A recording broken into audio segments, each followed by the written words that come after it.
Bonjour, bonjour. Nous sommes le samedi 29 janvier, je crois. Oui, 29, 28, 29, 2022. Nous sommes samedi, les 11 heures, et donc, comme tous les samedis, pendant voilà, une demi-heure, je me propose de vous parler de l'éveil, de la voix de Douglas Harding, de la méditation, et je me propose aussi de partager avec vous des pratiques d'éveil. Voilà, est-ce qu'il y a assez d'éclairage hein. Bonjour à ceux qui arrivent, bonjour, bonjour. Et donc aujourd'hui, je voudrais répondre à une question que quelqu'un m'a posée par Internet, sur le site de la Vision sans tête. Quelqu'un m'a demandé, pouvez-vous expliquer ce qu'est la vision sans tête de Douglas Harding? Alors c'est une question vraiment très très générale et j'avais l'impression d'avoir déjà répondu à cette question dans mes livres, dans des vidéos. Mais après tout, en y réfléchissant, je me suis dit, bon, je fais des stages depuis 30 ans, j'ai dû rencontrer dans mes stages quelques milliers de personnes, mettons 5000, hein, et ça fait quand même beaucoup de monde que je n'ai pas rencontré en France, puisqu'il y a 66 millions d'habitants, donc c'est pas surprenant qu'on me pose cette question. La vision sans tête, même la question de l'éveil, sont très largement méconnues. Les gens connaissent un peu plus la méditation maintenant, elle est un peu plus diffusée, mais cette voie si particulière de la vision sans tête est finalement peu largement connue, quoi. Et donc il faut en parler, c'est très bien, il faut en témoigner, il faut dire ce que c'est. Et je suis très content de vous la représenter à nouveau. Alors, donc, la vision sans tête, alors c'est un mot un peu bizarre, hein, vision sans tête. On m'a souvent dit que c'était pas du tout un mot, enfin une expression populaire et qu'on devrait la changer. Bon, mais en fait, ça fait tellement longtemps qu'on l'utilise, Douglas l'utilisait lui-même, qu'on la garde. Donc la vision sans tête, c'est une voie initiée par le philosophe anglais Douglas Harding, qui est mort en 2007, quasi centenaire, et c'est une voie d'éveil. C'est une voie d'éveil directe. Lui s'est éveillé à sa vraie nature en 1943, quand il avait 34 ans. Il a raconté d'ailleurs cet éveil dans un livre voilà, très célèbre qui s'appelle Vivre sans tête. Ça, c'est la version ancienne, celle de 76, il y a eu des rééditions depuis. Et donc, après son éveil, il a essayé de partager cette découverte avec ses contemporains. Il vivait en Angleterre ensuite, après la guerre. Et pendant un certain nombre d'années, il n'a pas réussi du tout. Pendant presque 17 ans, il est resté assez solitaire. Ses seuls amis, finalement, c'était les amis du passé, quoi, qu'il trouvait dans les livres et qui parlaient aussi d'éveil. Et puis, peu à peu, dans les années, fin des années 50, début des années 60, peu à peu, j'enlève le son si jamais, peu à peu, il a réussi à, zut, du coup je vous vois plus, il a réussi à trouver des outils pour partager cet éveil avec ses contemporains. Donc j'arrive plus du tout à me voir sur l'écran, j'ose plus toucher parce que je vais, tant pis. Alors, donc il a trouvé des outils, des exercices pour partager cette expérience avec ses contemporains. Il a découvert une nouvelle pédagogie et c'est cette pédagogie dont je voudrais vous parler. Alors, j'ai dit que donc c'est une voie qui mène à l'éveil. Qu'est-ce que c'est que l'éveil? Donc ça, je vais pas le développer maintenant parce que j'ai déjà fait plein de vidéos là-dessus, et donc vous pourrez vous y reporter. Disons que l'éveil, en deux mots, c'est découvrir sa vraie nature, au-delà de toutes les apparences auxquelles on s'identifie, c'est-à-dire au-delà du corps, au-delà des pensées, au-delà des émotions, au-delà du moi, en général, auquel on s'identifie. Donc il s'agit de plonger dans notre vraie présence. Alors ce qui caractérise cette voie de la vision sans tête, c'est qu'elle est directe. Direct, c'est-à-dire qu'elle nous invite à plonger directement dans le soi, à plonger directement vers le centre, vers l'intériorité, et on n'a pas besoin pour cela de se changer, de changer son caractère, on n'a pas besoin de travailler sur son inconscient, on n'a pas besoin de modifier ses émotions ou de, je sais pas quoi, de purifier son mental, pas du tout. On saute directement dans dans qui nous sommes vraiment. On va directement au centre, en un instant, en fait. Donc c'est une voie directe, et par là, la vision sans tête rejoint toutes les voies directes de l'histoire des spiritualités. Il y en a beaucoup. Par exemple, le shivaïsme du Cachemire, tradition indienne du Moyen-Âge. Par exemple, le Dzogchen tibétain, qui est une école extrêmement directe aussi. Voilà. Donc, c'est une voie directe. Alors, pour vous dire un peu, pour vous décrire cette voie, je vais m'appuyer sur un article que je trouve remarquable, que Douglas avait publié dans un livre qui s'appelle La Troisième Voie. La Troisième Voie, qui a d'abord été publié au Relier, puis ensuite en poche chez Albin Michel. Et c'est un recueil d'articles, et le troisième article s'appelle La vraie vision, la vision éternelle. Et je trouve que c'est vraiment un article qui assez remarquable, où il a réussi à condenser ce qu'est l'originalité de cette voie. Donc pour lui, l'originalité de cette voie tient en 5 points, dont je vais vous parler. D'abord, il commence, c'est assez typique de cette voie, il commence par une citation d'un bouddhiste qui s'appelle Shen Hui, qui est un bouddhiste chinois du 8e siècle, un patriarche, le 7e patriarche, quelqu'un de très important. Et juste à côté, une citation d'une Upanishad indienne. Donc c'est pas un hasard que Douglas cite ainsi différentes traditions, parce que pour lui, toutes les traditions, bouddhisme, hindouisme, christianisme, soufisme, toutes les traditions mènent au même point, c'est-à-dire nous ramènent au centre, nous ramènent à notre vraie nature. Donc toutes les traditions parlent de cette vraie nature, avec des formes différentes bien sûr, avec des voies différentes, mais elles nous ramènent toutes à la maison, si vous voulez. Donc la citation qu'il donne de Shen Hui dit ceci: plonger son regard dans la vacuité, c'est la vraie vision, la vision éternelle. Vous voyez, ça, voilà, plonger son regard dans la vacuité. C'est ce que proposait Douglas, c'est ce qu'on propose dans cette voie. Plonger immédiatement, ramener son regard dans la vacuité, retourner son attention de 180 degrés pour plonger en un instant, pour sauter dans cette vacuité. Cette vacuité, qu'est-ce que c'est? Et c'est ce à partir de quoi vous regardez cet écran maintenant.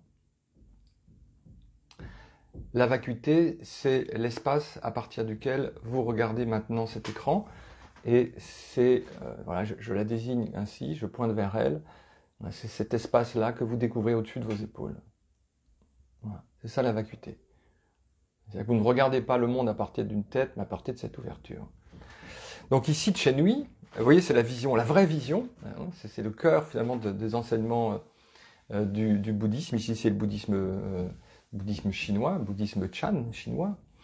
Et puis après, il donne une citation d'une Upanishad, la Katha Upanishad, qui est une Upanishad très célèbre. Donc ça sont les textes indiens, tradition indienne. La Katha Upanishad, c'est quelques siècles avant Jésus-Christ. Et c'est un passage très connu que j'ai souvent commenté dans mes livres aussi, et qui dit ceci: Dieu a créé les sens tournés vers l'extérieur. C'est pourquoi l'homme regarde vers l'extérieur, et non en lui-même, mais de temps à autre, une âme audacieuse désirant l'immortalité a inversé son regard et s'est trouvée elle-même. Donc l'Upanishad nous dit que Dieu a créé nos sens qui sont dirigés vers l'extérieur, donc nous voyons le monde, nous sommes attentifs au monde à peu près, mais nous ne regardons pas en nous-mêmes. Nous regardons le monde, mais pas ceux qui regardent le monde. Nous regardons les choses et pas l'observateur de ces choses, en fait. Et donc, de temps à autre, une âme audacieuse, désirant l'immortalité, a retourné son regard et s'est trouvée elle-même. Donc là, on a vraiment la clé de ce qu'est la vision sans tête, c'est retourner son regard vers l'intérieur, vers la source, pour trouver l'immortalité, c'est-à-dire pour trouver ce qui est au-delà du temps, au-delà de la naissance et de la mort. Vous voyez, donc que ce soit le texte de Shen Hui, plonger dans la vacuité, ou ce texte de l'Upanishad, retourner son regard et plonger dans ce qui est hors du temps, c'est la même, finalement, c'est la même message. Vous voyez, donc, alors, cette voie de vision sans tête, dit Douglas, repose sur 5 principes, en tout cas 5 traits uniques et précieux, dit-il. Alors, premièrement, cette vision, la vision de sa vraie nature, est facile. Cette vision est facile. Je lis un extrait de Douglas. Bien qu'au cours des siècles, on ait représenté cette vision comme la chose la plus difficile au monde, c'est en réalité la plus facile. Alors, ça, c'est quand même assez révolutionnaire, parce que c'est vrai, quand on fréquente certaines traditions spirituelles, on a l'impression que l'éveil à sa vraie nature est quelque chose de très difficile, que l'éveil n'est réservé qu'à une élite, à des gens vraiment doués, et qu'on n'y accède qu'après des efforts compliqués, au bout d'un long chemin, qui prendra peut-être plusieurs vies. Or là, Douglas nous dit que c'est la chose la plus facile qui soit. Et il, euh, il s'appuie sur certaines autorités, par exemple Ramana Maharshi, qu'il cite aussi, Ramana Maharshi, ce maître indien du XXe siècle, qui dit que voir sa vraie nature est plus simple que de voir une groseille dans la paume de sa main. Donc, c'est une affreuse blague, finalement, qu'on nous ait dit que l'éveil à sa vraie nature était difficile. Ça a rendu la vie de beaucoup de chercheurs très compliquée, en fait. Or, en réalité, c'est simple. Wang Po, un maître Chan aussi, donc chinois du 8e siècle, disait à ses moines, mais pour que vous ne voyiez pas votre vraie nature, il faut que vous soyez bourré, quoi. C'est-à-dire que vous êtes ivre. C'est-à-dire qu'en effet, nous sommes ivres, nous sommes inattentifs, nous sommes enivrés, et nous ne voyons pas ce qui est absolument évident. Donc ça, pour moi, c'est sans doute la dimension la plus révolutionnaire de cette voie sans tête, c'est de nous dire, eh ben, l'accès à notre vraie nature est simple et facile. C'est pas compliqué du tout. Et il écrit, donc toujours dans ce point 1, nul besoin d'être en aucune façon saint, vertueux, intelligent ou spécial, quoi que ce soit, en quoi que ce soit. Bien au contraire. Quel merveilleux privilège, ô combien négligé, hélas. Donc vous voyez, il n'y a pas besoin d'être un saint. Moi, je ne suis pas un saint, loin de là. Pas besoin d'être vertueux, intelligent ou spécial, pas du tout. Ça n'a rien à voir avec, finalement, avec la vertu morale. Ça n'a rien à voir non plus, sans doute, avec, sûrement, avec l'intelligence ou la culture. Ça a à voir avec, ça a à voir simplement avec l'attention. L'attention. Donc ça, c'est le premier point. Facile. C'est le plus révolutionnaire, peut-être. Le deuxième point de cette voie, dit Douglas, c'est que la vision de notre vraie nature est infaillible. Infaillible. C'est-à-dire que c'est une vision parfaite. On ne peut pas voir sa vraie nature à moitié, si vous voulez. On ne peut pas dire, tiens, oui, je vois un peu ma vraie nature, mais pas complètement. Non. Quand on la voit, c'est tout ou rien. Il dit, cette vision du sujet, de celui qui voit, est une expérience parfaite, totale, tout ou rien. Vous voyez, quand on voit, comme maintenant, je pense pour vous, quand vous découvrez qu'au-dessus de vos épaules, c'est transparent, c'est ouvert, eh bien, vous le voyez parfaitement, ou alors vous ne le voyez pas. La découverte des objets est toujours, si vous voulez, compliquée et longue. On ne connaît jamais vraiment les objets. On peut toujours connaître davantage de détails. On ne peut pas prétendre connaître parfaitement le monde.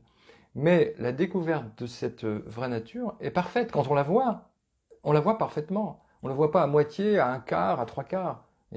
Pourquoi? Parce que c'est notre vraie nature qui se reconnaît elle-même. C'est le vide qui se reconnaît lui-même. Ça, c'est très important parce que ça veut dire qu'il n'y a pas de progrès finalement dans cette vision. Qu'on voit sa vraie nature depuis 10 ans, depuis 20 ans, depuis 30 ans, ou qu'on la voit depuis quelques instants, ça ne change rien parce qu'il n'y a pas de temporalité dans cette vision et elle est parfaite dès l'origine. J'ai souvent posé la question à Douglas Harding quand j'avais rencontré. Voilà, tu as 80 ans, ça fait plus de 50 ans que tu vois ta vraie nature. Est-ce que ça a changé? Est-ce que cette vraie nature s'est améliorée? Est-ce que tu vois mieux maintenant? Il a toujours été clair là-dessus. Non, je ne vois pas mieux. Je ne vois pas mieux parce que ça a été parfait dès l'origine. Ce qui veut dire donc aussi qu'il n'y a pas de hiérarchie dans la vision sans tête. Il n'y a pas de degré. Pas des gens qui voient mieux que d'autres parce qu'ils seraient dans cette voie depuis plus longtemps. Pas du tout. Il n'y a pas de hiérarchie, il n'y a pas de pape ou d'évêque, je ne sais quoi, de la vision sans tête. Quand on voit sa vraie nature, on la voit parfaitement parce que c'est notre vraie nature qui se reconnaît elle-même. Donc ça, c'est aussi très important. Troisième dimension de cette vision sans tête, c'est qu'il dit, Douglas écrit, cette vision est profonde. Le regard intérieur pénètre jusqu'aux profondeurs insondables de notre être et même jusqu'à l'abîme d'où procède toute la création. Donc quand on tourne son regard, tiens, je vois ma sœur, salut Nadine, bonjour. Quand on tourne son regard vers l'intériorité, eh bien, on découvre que c'est sans limite en fait, c'est incommensurable. Quand on regarde vers le monde, c'est toujours limité. On rencontre des objets, des formes et des couleurs, mais quand on retourne son regard et qu'on plonge dans cette vacuité, c'est sans fin en fait. On plonge directement dans le mystère. C'est pour ça que ça n'est jamais ennuyeux en fait, puisque c'est, d'une certaine façon, c'est inconnaissable. C'est un mystère qu'on ne peut pas saisir avec le mental, qu'on ne peut pas saisir avec la pensée, qui est toujours, en ce sens, neuf et étonnant. L'étonnement, c'est un des traits aussi de cette vision sans tête, finalement. Voilà, donc c'est sans limite, insondable, profond, en fait. On plonge dans le mystère. Et on n'y comprend rien. Finalement, moi, j'ai découvert ça, j'ai découvert cette vraie nature le 21 mars 92, et j'y comprends rien, quoi. J'y comprends toujours rien, en fait. Peut-être même de moins en moins. Je ne sais pas ce que c'est. Mais je le vis. Et le fait que je ne sache pas ce que c'est ça qui est formidable, en fait. Ça fait penser à une citation de Maître Eckhart, le mystique chrétien, qui disait « Si j'avais un Dieu que je puisse comprendre, je ne le tiendrais jamais pour Dieu. » C'est-à-dire qu'il y a dans cette expérience quelque chose qui dépasse toutes nos facultés humaines et qui nous renouvelle dans le mystère, finalement, dans l'étonnement.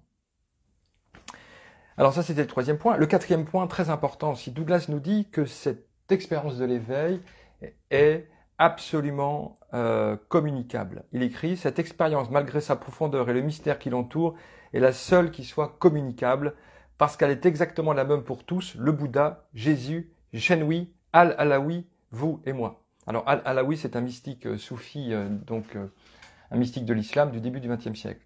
Donc cette expérience est absolument communicable, puisque c'est la même quel que soit l'individu, puisque c'est au-delà de l'individu. Vous voyez, on ne peut pas vraiment partager ses émotions, on ne peut pas vraiment partager, ou en tout cas avec beaucoup de malentendus, il est difficile de partager ses pensées, difficile de partager ses perceptions. Par exemple, le goût d'une pomme, comment est-ce que je vais faire pour vous partager le goût d'une pomme? C'est quelque chose qui est singulier à mon individualité. Mais quand on découvre cette vraie nature, en fait, on découvre quelque chose qui est au-delà de l'individu et qui donc est parfaitement partageable. C'est même, donc comme dit Douglas, la seule chose qu'on puisse partager vraiment avec autrui. Si vous retournez votre regard vers la source, si vous retournez votre attention vers cette vacuité, je sais exactement ce que vous découvrez, puisque vous découvrez ce que je découvre. Cette ouverture transparente, hein, au-dessus, pour vous au-dessus de vos épaules et pour moi ici. Et là, nous sommes un. Et donc, dans cette présence, l'accord est parfait en fait. C'est l'accord le plus profond, dit-il, parce que nous sommes un. Voilà. Ici, nous sommes un au centre. Donc, cinquième point, c'était le fait qu'on puisse partager cet éveil, si vous voulez. Et le cinquième point et dernier point, c'est que, dit-il, cette vision est toujours accessible. Alors ça aussi, c'est assez révolutionnaire. Il dit, cinquièmement et finalement, cette vision de notre vacuité est toujours accessible, quelle que soit notre humeur. Quoi que nous fassions, aussi calme ou agité que nous puissions être, elle est accessible instantanément, à volonté, en tournant simplement son regard vers l'intérieur. Vous voyez? Donc, quel que soit ce que nous sommes en train de faire, nous pouvons regarder ici l'espace à partir duquel tout cela est fait. Quelle que soit même notre humeur, on peut retourner son attention vers l'espace. Alors parfois, ça peut être peut-être, voilà, s'il y a une forte émotion, ça peut être un peu plus difficile, mais c'est finalement, dit Douglas, toujours possible de constater ici la vacuité, en tournant simplement son regard vers l'intérieur. Vous voyez, c'est ce simple geste intérieur, tourner son regard vers l'intérieur. Voilà. Donc, si je résume ce que nous dit Douglas, cette vision, parce que c'est la question qu'on m'a posée, on m'avait demandé qu'est-ce que c'est que la vision sans tête. Donc cette vision sans tête, elle est aisée, elle est infaillible, elle est d'une profondeur inouïe, elle est partageable et elle est toujours disponible. Voilà.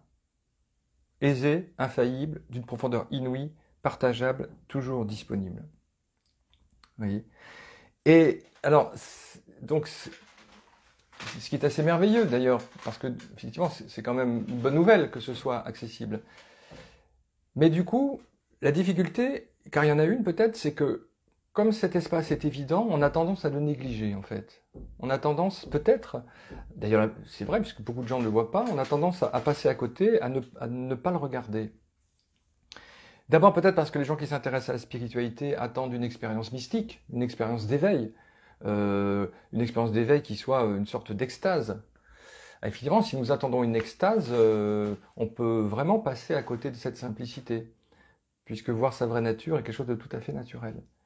Et donc, l'éveil, ça n'est pas une expérience de crête. Peak experience, c'est pas une expérience de sommet, c'est plutôt une expérience de vallée. Douglas faisait ce geste, une expérience de vallée. Il s'agit de redescendre vraiment à la source. Donc, n'attendons pas une expérience mystique extraordinaire. Revenons à la simplicité de notre vraie nature, à cet état naturel qui accueille toutes les expériences qui vont et viennent sur cet état en fait.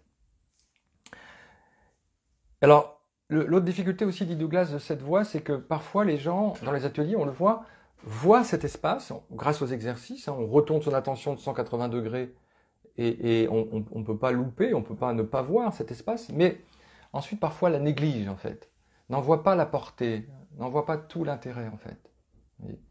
Et donc, c'est vrai que c'est simple de voir sa vraie nature, mais pour que ça transforme vraiment notre vie, il faut s'y consacrer. Il faut s'y consacrer vraiment, c'est-à-dire qu'il faut regarder encore et encore et encore dans cette profondeur abyssale, revenir encore dans cet espace pour qu'on soit vraiment convaincu que c'est notre vraie nature. Parce que si on jette juste un coup d'œil dans cette vacuité, il va peut-être rien se passer en fait. Ça va juste être, tiens, oui, c'est vrai, c'est vide au-dessus de mes épaules, et après, quoi, so what, comme on dit en anglais, et alors? Donc, la pratique de la voix sans tête demande vraiment qu'on s'y consacre et qu'on ne se contente pas de jeter un coup d'œil dans la vacuité, mais qu'on vive vraiment à partir de cette présence ouverte. Et Douglas termine l'article en disant que pour lui, la découverte de cette vraie nature va introduire un saut, une nouvelle étape dans l'évolution de l'humanité.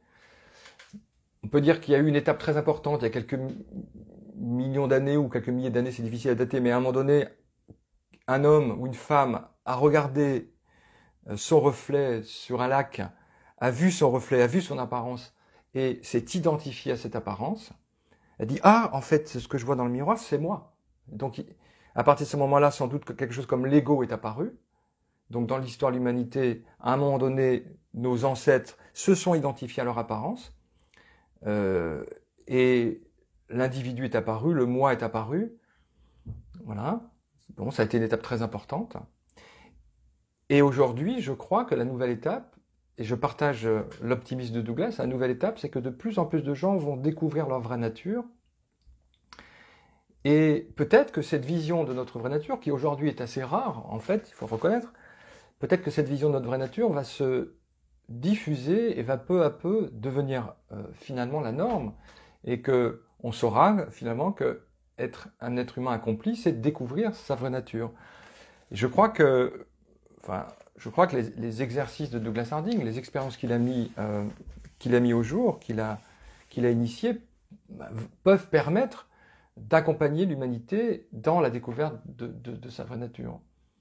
En tout cas, c'est une utopie magnifique et dont on a besoin aujourd'hui, parce que sinon on va peut-être aller directement vers notre destruction générale.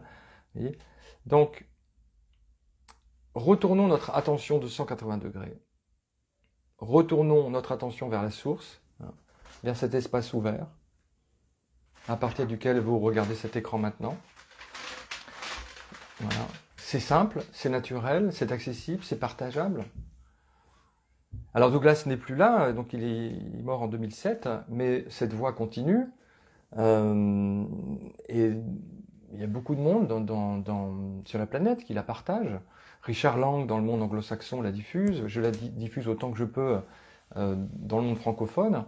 Et il y a plein de personnes qui trouvent dans cette voie vraiment une aide pour revenir à la maison.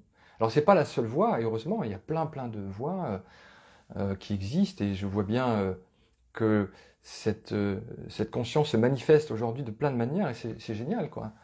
Mais disons que voilà, cette voie a aussi un avantage pour beaucoup de gens, c'est qu'elle est très simple. Ouais. très simple. Une seule chose à faire, et c'est même pas un faire d'ailleurs, c'est retourner son attention de 180 degrés et prendre conscience de l'espace ouvert. Et je vois Patricia qui m'écrit, quand tu retournes ton attention, tu vois ta sœur, nous sommes tous un. Exactement, nous sommes tous, en ce sens, sœurs et frères. C'est tout à fait vrai, tout à fait vrai.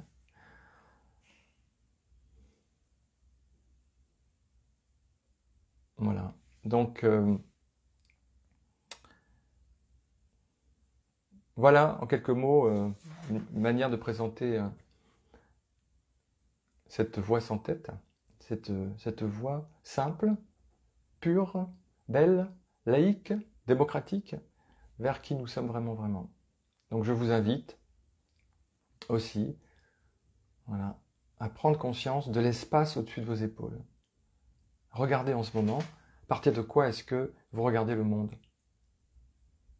Il y a une façon très simple de prendre conscience de cet espace. Regardez, prenez votre doigt et pointez ici au-dessus de vos épaules, au niveau de vos épaules, là, vous voyez, là où eh bien, le doigt disparaît. Voyez, et continuez de repérer cette frontière, là en baissant le doigt. Voyez, repérez le moment où le doigt disparaît. Donc vous passez de l'épaule, vous arrivez au niveau du cou. Voyez, là au-dessus, oui, le doigt disparaît, et vous arrivez ensuite à l'autre épaule. Et là, vous avez, vous voyez, une ligne que Douglas appelle la ligne de base, ou le bout du monde.